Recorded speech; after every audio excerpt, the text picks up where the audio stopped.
What's up, everyone? Welcome to Power Play with CJ. I want to focus in on Brent Seabrook's Norris Trophy candidacy. Got asked this by good fan slash friend of the show, Coley Perry, and I know the California big time Chicago Blackhawks fan.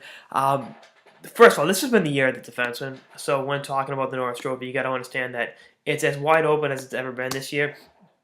I'm all about what Shea Weber's been doing in Nashville. You look at why they're one of the elite teams in hockey and one of the toughest teams in the league to play against on a consistent basis. And Mark Giordano in Calgary has been a huge reason why that team's been successful and, could very well make the playoffs this year. And I think if they do make the playoffs, you got to give to Giordano and probably give the MVP too because he's been such an integral part of that team's success. So those two, I'd say, are your two finalists right now. And I guess you'd put, I don't know, Doughty's numbers aren't there.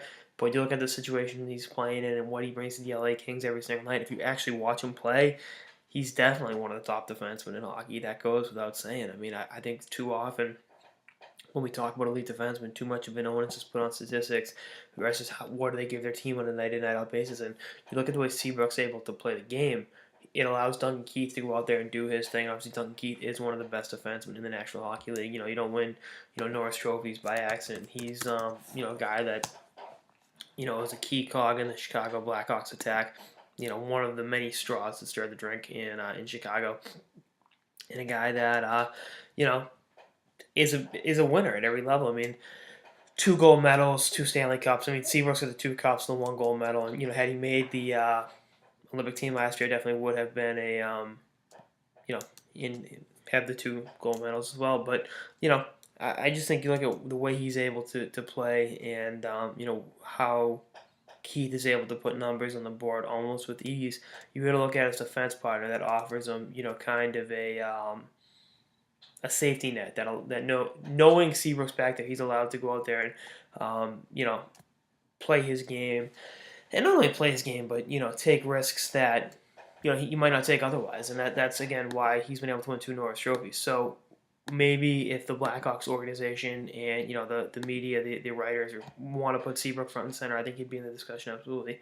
This year again, it's wide open, and this has really been the year of the defenseman. So many guys doing amazing things. We haven't even talked about the 18-year-old Aaron Ekblad of Florida that's completely lighting it up and playing well beyond his years and showing why not only was he the first overall pick, but he was also priority selection. Was drafted the OHL at 15. He's that good of a player. So the Doughties, the Duncan Keiths, the Brent Seabrooks, the Shea Webers of the world will have a lot of competition for Norris trophies in years to come if Ekblad keeps us up. But again, I really love what he brings to the table, what Seabrook brings to the table, and I think definitely he should be in the discussion. If you watch him play and watch the Blackhawks play consistently, it's not by accident they have the second best record in hockey right now behind Anaheim and are gunning for the Ducks, with that best record right now.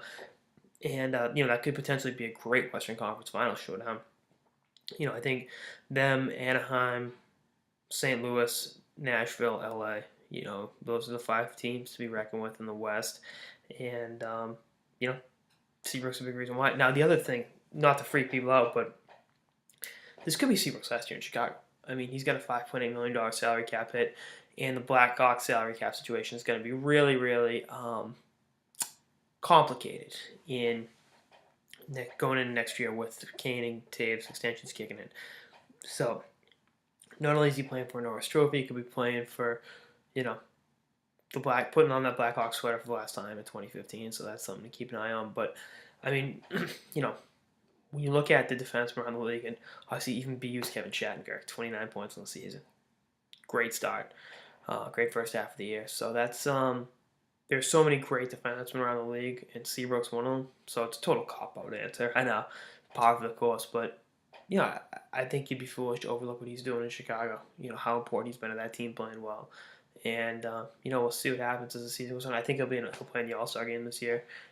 The voters will get him in, but he should get in on his own merit as well. He's that good of a player. You name 12 defensemen to the All-Star team. Good luck finding, 12 guys better than he is. It'll be a tough jump, but, we'll see what happens with regards to, the only thing that's going to hurt him is DK, even though I think he's outscoring Keith this year off the top of my head. I have to double check that, but we'll see what happens. Anyway, that's our episode of the Power Play with CJ on Duncan Keith's Norris, or Brent Seabrook, Norris. See, even I'm drinking the Duncan Keith